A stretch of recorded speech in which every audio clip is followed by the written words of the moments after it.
دیا جائے گا، ان کو باقاعدہ ٹریننگ بھی دیں کہ آپ جدید خطوط کے مطابق کاشتکاری کریں، فلاں زمین میں فلاں بیج بوئیں، فلاں طرح سے پانی لگائیں، فلاں چیزیں اگائیں، سبزیاں ہیں، فروٹس ہیں، اس کا ایکسپرٹز جو جتنے بھی ہیں ایگریکلچرل ایکسپرٹس وہ آ کے ان کو گائیڈ بھی کریں، ٹریننگ دیں، تاکہ وہ جدید طریقے سے، نہ کہ رسمی طریقے روایتی طریقے سے کاشتکاری کریں، تاکہ وہ بہتر پروڈکشن دے سکیں۔ تو ان کو ایک تو فائدہ اس کا یہ ہوگا کہ سال کے بعد ان کیش ڈائریکٹ اماؤنٹ پاکستان کے بجٹ میں آئے گی، بہت اچھی خاصی اماؤنٹ ہوگی۔ پہلے محکمہ اوقاف کی زمینیں والے کچھ بھی نہیں، سالہ سال سے قابضین لوگ ہیں لیکن کچھ بھی ادا نہیں کر رہے یا بہت چند روپے ادا کر رہے ہیں۔ اب ان کیش ڈائریکٹ پاکستان کے بجٹ میں سال کے بعد بہت ساری اماؤنٹ آئے گی، ایک اس سے پاکستان کا جی ڈی پی بڑھے گا، سیکنڈلی پاکستان کی جتنی ایگریکلچر ایکسپورٹس ہیں وہ بڑھیں گی، زر مبادلہ آئے گا۔ پھر لیبر ہائرنگ، سب سے بڑا شعبہ ایگریکلچر ہے، آپ سمجھیں کہ 70% پہ ملک چل رہا ہے، اگر 30% تیسرا حصہ مزید کاشتکاری ہوگی تو آپ اندازہ کریں کہ اس سے کتنی زیادہ لیبر ہائرنگ ہوگی۔ اور لیبر ہائرنگ کون ہوگی؟ 1 سے 40 اسکور والے جو غریب لوگ ہیں جن کے لیے پچھلا پلان بنایا تھا، انہی لوگوں کو زیادہ قیمت پہ مزدوری ملے گی، ان کے معیار زندگی بہتر ہوگا، غربت سے نکلیں گے۔ اور مزے کی بات، یہ لوگ کاشتکاروں کے جو بیٹے بچے بے روزگار تھے وہ کام پہ لگیں گے۔ اچھا، زراعت سے منسلک جتنی بھی انڈسٹریز ہیں وہ بوسٹ کریں گی، جتنی کھادیں بننے والی فیکٹریز ہوں گی وہاں ملازمین کی زیادہ ڈپلائمنٹ ہوگی اور وہ بوسٹ کریں گی، جتنی زرعی مشینری ہے وہ خریدنے والے بیچنے والے وہ ان کا جو ہے نا وہ بوسٹ کریں گی، مزدوروں کو مزدوری ملے گی، اور یہ جتنا کاشتکاروں کے پاس پیسہ آئے گا وہ سارا کا سارا پیسہ مزید انویسٹ کریں گے کہیں کنسٹرکشن پہ، تو مزید 50 انڈسٹریز مزید بوسٹ کریں گے جو کنسٹرکشن سے منسلک ہیں۔ ان لوگوں نے پیسہ پاکستان کے جو کاشتکار ہیں انہوں نے باہر بیرون ملک تو شفٹ کرنا نہیں ہے، یہیں پہ اگر وہ کاشتکاری کا جتنا زیادہ پیسہ کمائیں گے وہ انویسٹمنٹ کریں گے، وہ انویسٹمنٹ پاکستان کو مزید اوپر لے کے جائے گی۔ اور اس کے علاوہ یہ اس طرح سے ان کا اگر معیار زندگی بہتر ہوگا تو وہ خوشحال ہوں گے تو پاکستان خوشحال ہوگا۔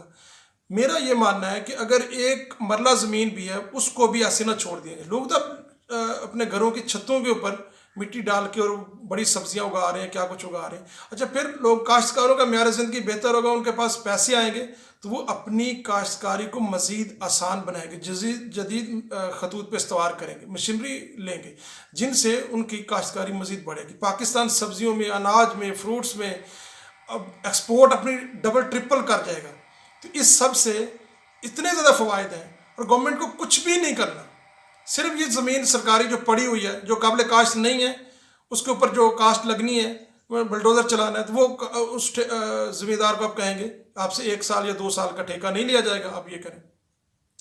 اتنے زیادہ فوائد ہیں، انقلاب برپا ہو جائے گا پاکستان کو ترقی دینے کے لیے، یہ بہت بڑا پلان ہے۔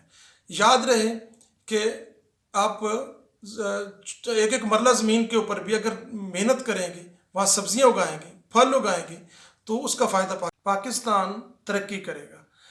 پاکستان میں چیریٹی بیسڈ اپروچ جو ہے وہ ختم ہونی چاہیے اور ایمپتھی بیسڈ اپروچ ہونی چاہیے۔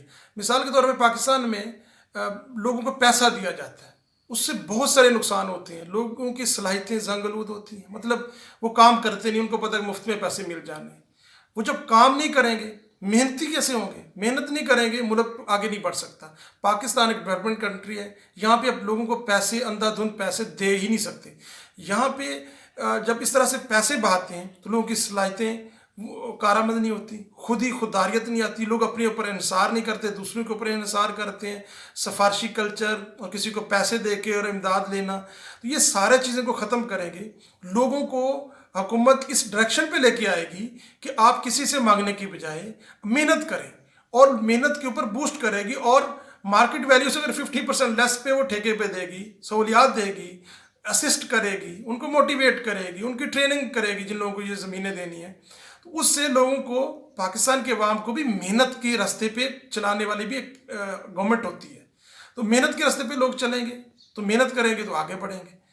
یہ اس طرح سے، اور اس کے حکومت کو کچھ بھی نہیں کرنا پڑنا، جتنی کمرشل زمین ہے اس کی جتنی دکانیں بن رہی ہیں ان کا بھی باقاعدہ 30% مارکیٹ ویلیو سے کم حکومت چارج کرے وہ دیں.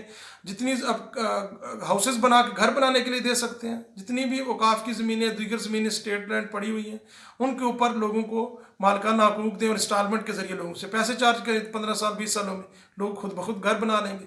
تو یہ ایسا پلان ہے, امید ہے آپ کو ضرور پسند آیا ہوگا, اور گورنمنٹ کو بغیر کچھ خرچ کیے ایسا انقلابی پروگرام وہ لا سکتے ہیں جس سے پورے پاکستان ترقی کر سکتا ہے, اور پاکستان کے تمام مسائل کا شرطی حل اسی پلان کے اوپر ہے. آپ کو اگر ویڈیو اچھی لگی ہے تو کسی کے نہ کسی کے ساتھ شیئر ضرور کریں, میرے چینل کو سبسکرائب کریں, لائک کریں.